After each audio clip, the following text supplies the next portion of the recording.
Bien, effectivement, on a aujourd'hui une modification par rapport à l'enveloppe budgétaire.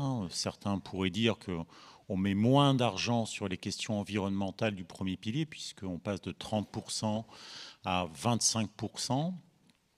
Mais ce qu'il faut bien avoir en tête, c'est que les exigences d'hier persistent bien au travers de la conditionnalité et que pour aller chercher les 25% qui vont être affectés, il va falloir, oui, effectivement, monter en gamme.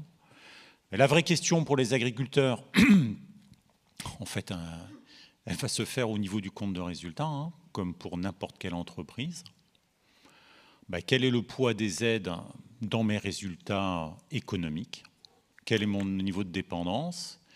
Et si j'estime au niveau de mon exploitation que je peux me passer en moyenne, on va dire, 60 € par hectare de soutien annuel au travers des futurs paiements éco-régimes, parce que l'adaptation et la réponse positive à ces éco-régimes induirait sur mon exploitation des modifications trop importantes, je peux faire le choix, oui, de dire non, je n'y vais pas, entre si vous êtes en standard ou en supérieur. Donc ça, c'est un vrai choix, effectivement. Je me souviens déjà sur la précédente PAC, on avait fait des projections qui nous avaient été demandées par certaines familles de production, nous dire, quelle revalorisation prix il faudrait mettre en œuvre pour être capable de supporter l'absence de ces paiements verts ou paiements environnementaux du premier pilier. C'est de la simulation microéconomique à réaliser au niveau de l'exploitation, c'est tout à fait faisable, mais c'est un choix à assumer par rapport à cela. On va stimuler potentiellement l'offre par une incitation au travers d'aides PAC qui, potentiellement, ne serait pas limitée, enfin moins limitée qu'aujourd'hui, par un plafond. Vous savez qu'aujourd'hui, on a des soutiens sur les aides couplées protéines. Quand les agriculteurs font la demande, ils n'ont qu'un ordre d'idée de ce qu'ils vont percevoir par hectare. Parce qu'en fait, on est sur une enveloppe finie. C'est comme quand vous avez un gâteau d'anniversaire. S'il y a plus de monde autour de la table, vous faites des parts plus petites. C'est ce qu'on appelle les fameux stabilisateurs financiers. Donc je pense qu'il y aura effectivement certainement de la dynamique.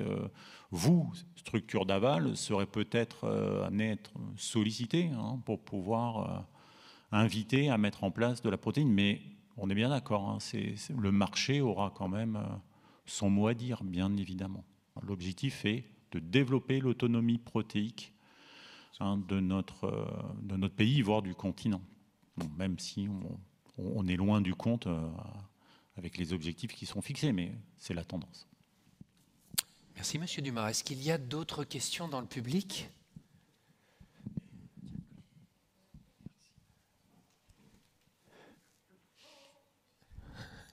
Oui, Monsieur Renaud veut apporter un avis sur cette question d'autonomie protéique, ou enfin en tout cas la tendance pour y aller. Merci. François Renaud, établissement Renaud dans le 36, négoce agricole. En fait, moi, l'interrogation que j'avais, c'était effectivement si on veut développer tout l'aspect protéines, il faut bien penser aussi qu'on va rentrer en concurrence avec d'autres cultures, notamment colza, tournesol. Et aujourd'hui, chacun raisonne par rapport à un revenu à l'hectare. Et effectivement, si sur ces fameux hectares de protéines qu'on va mettre en place en plus, s'il n'y a pas une perspective de rémunération suffisante, je ne suis pas certain qu'on arrivera à l'objectif souhaité par la PAC. Oui, effectivement, on est bien dans cette dynamique-là. S'il n'y a pas la rémunération en face, oui, on est sur des surfaces finies. Oui, également, en plus, comme je vous l'ai dit, les prairies permanentes poussent au portillon, compte tenu du reclassement, les obligations de maintien de surface non labourée, dans la logique de maintien de stock carbone en place. La prairie est superstar dans l'idée de nos édiles européennes. Par contre, on voit quand même sur le terrain qu'il y a des initiatives pour pouvoir anticiper tout cela. Je ne ferai déjà référence qu'au plan protéines, par exemple Nouvelle-Aquitaine, qui qui s'attachent à prévoir cela et à avoir un raisonnement sur l'ensemble de la filière. Mais sinon, oui, sinon ça restera que des vœux pieux. C'est-à-dire, oui, on aura mis de l'argent, mais si en face le marché n'est pas là.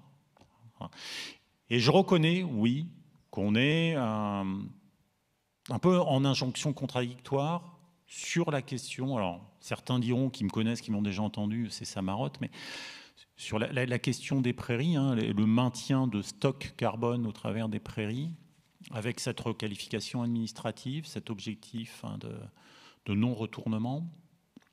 On a à la fois la volonté de développer l'autonomie protéique, voire même l'autonomie alimentaire. Hein. Sur les systèmes d'élevage, c'est ce que l'on dit. Voilà.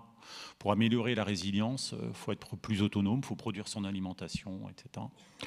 Et dans le même temps, on vous demande de maintenir des prairies, alors qu'on sait que l'adaptation au changement climatique, parfois, pose question. Hein, on ne fera pas nos stocks de printemps avec des prairies permanentes. Hein.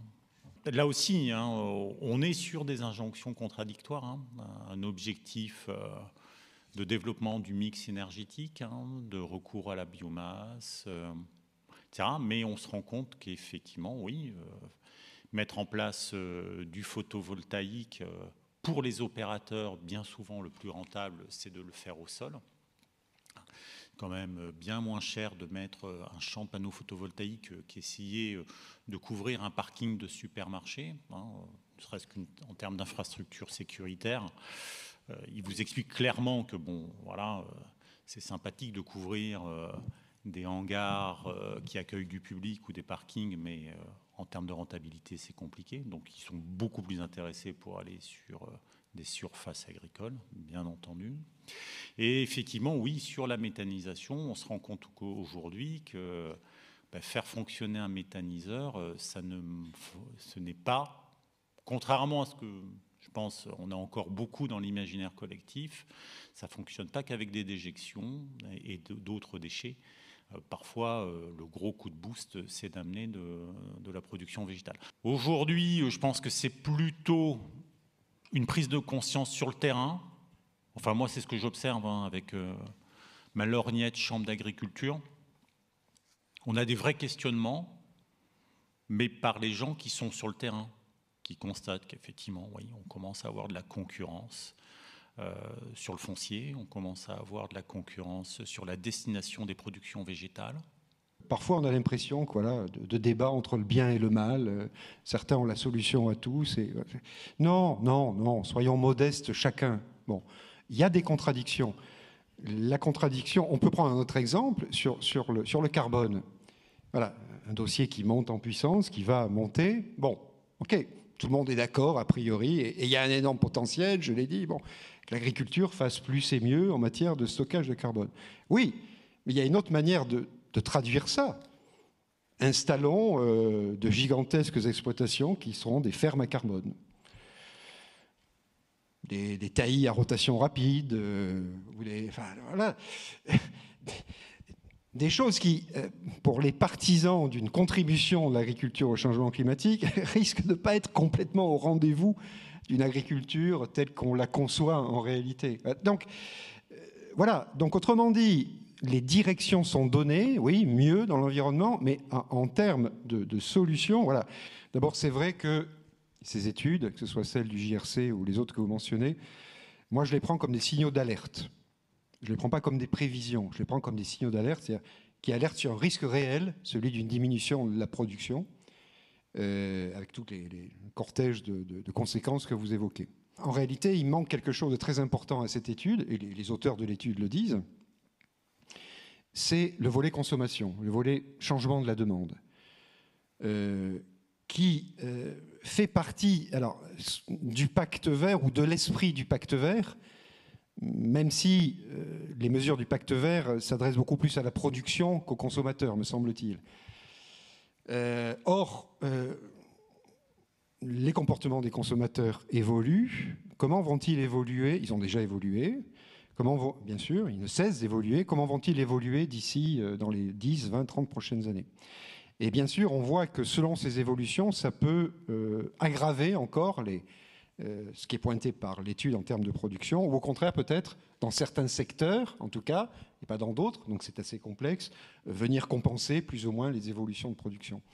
Demain, l'Afrique continuera à importer beaucoup et de plus en plus, même si, comme c'est très souhaitable, elle arrive à développer sa production alimentaire, tout simplement parce que sinon il faudrait qu'ils triplent leur surface cultivée, avec toutes les conséquences environnementales notamment qui en résulteraient sur la déforestation. Quand les États-Unis, qui sont arrivés les premiers effectivement avec une première évaluation, qui est d'ailleurs dont les résultats sont très comparables à celle que finalement a fait le JRC, entre 10 et 15% de réduction de la production, il faut situer aussi les choses dans le contexte américain. Le contexte américain, c'est que un certain nombre d'intérêts agricoles, agroalimentaires aux États-Unis n'ont pas du tout envie d'avoir un pacte vert, autrement dit un Green Deal aux États-Unis.